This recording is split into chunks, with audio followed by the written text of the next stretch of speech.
หัวหน้า UN เรียกร้องให้มีการช่วยเหลือทันทีในกาซาในช่วงวิกฤตหัวหน้า UN เน้นย้ำถึงสถานการณ์มนุษยธรรมที่เลวร้ายในกาซาและเรียกร้องให้มีการเข้าถึงความช่วยเหลือทันที Palestinians in Gaza are enduring what may be the cruelest phase of this cruel conflict.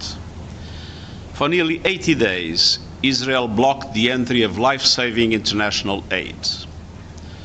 As the world's leading hunger assessment found, the entire population of Gaza is facing the risk of famine.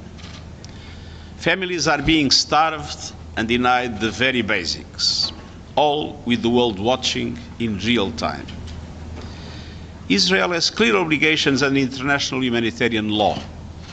It must treat civilians humanely, with respect for their inherent dignity.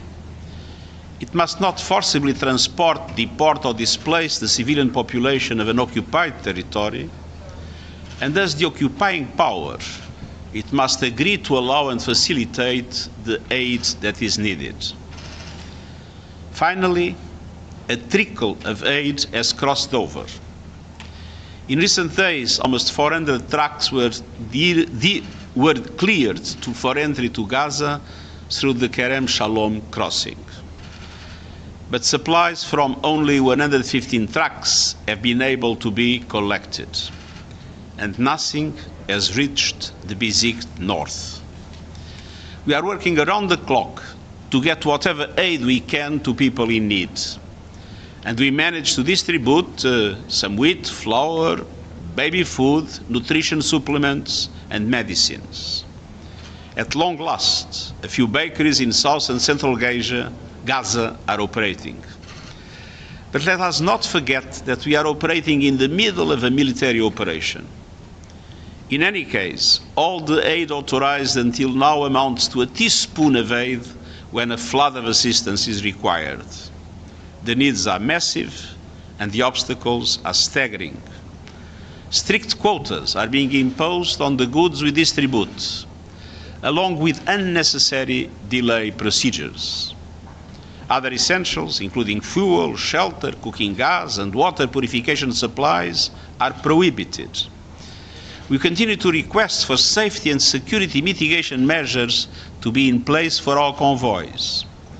Our staff life is at risk if we continue to be prevented from distributing food parcels and wheat flour directly to people in desperate need.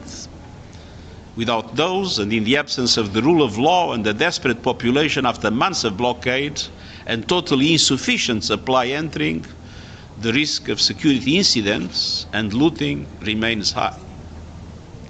Meanwhile, the Israeli military offensive is intensifying with atrocious levels of death and destruction. Today, 80% of Gaza has been either designated an Israeli militarized zone or an area where people have been ordered to live. In other words, 4/5 of the territory of Gaza is a no-go zone for the people of Gaza. And so, beyond questions about the particular number of trucks at any particular moment, it is important to stay fixed on the big picture. And the big picture is that without rapid, reliable, safe and sustained aid access, more people will die, and the long-term consequences on the entire population will be profound.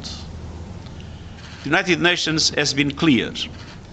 We will not take part in any scheme that fails to respect international law and the humanitarian principles of humanity, impartiality, independence and neutrality.